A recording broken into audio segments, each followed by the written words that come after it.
Le 18 décembre, date de votre dernier 13h, approche à grands pas. Avez-vous hâte d'y être? Jean-Pierre Pernaut, plutôt, oui.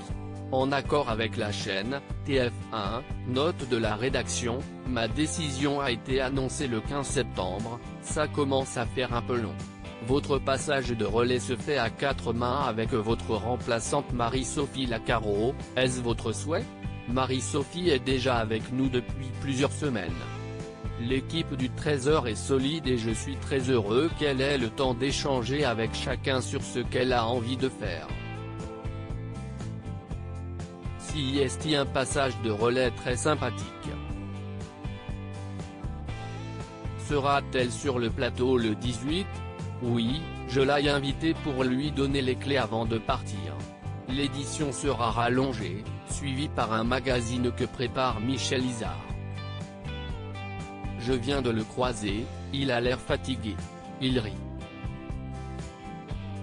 L'actualité est un domaine très chronophage, qu'allez-vous faire de ce temps retrouvé? Je vais l'occuper avec un autre rythme. En travaillant avec Fabien Amias sur un hebdo d'actualité le week-end sur LCI qui va s'appeler Jean-Pierre et vous, avec toujours la proximité comme maître mot.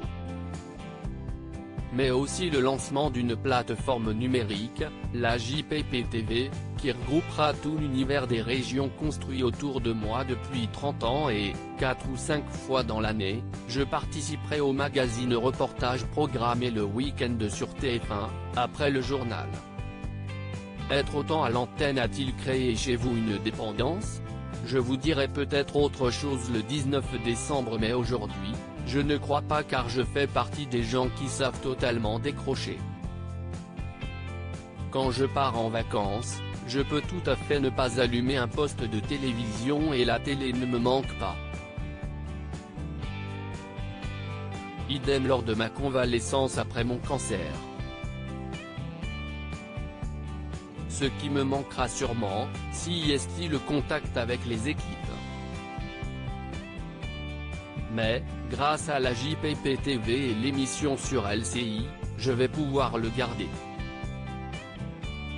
Vous connaissez les paroles de la chanson de Gabin Je sais.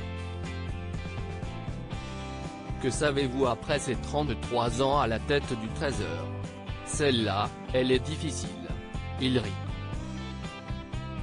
Le journal de 13h n'a jamais été un journal de donneur de leçons, si est un journal d'écoute. La lourdeur de l'actualité ne doit pas masquer la beauté de ce qui se passe en région. Savoir écouter les gens, si est ce que j'ai appris. Nathalie Marquet, votre épouse, semble ravie de votre décision mais de tempérament comme les vôtres à la maison, il va falloir gérer. Cette décision, nous l'avons prise ensemble et arrêté la date du 18 tous les deux.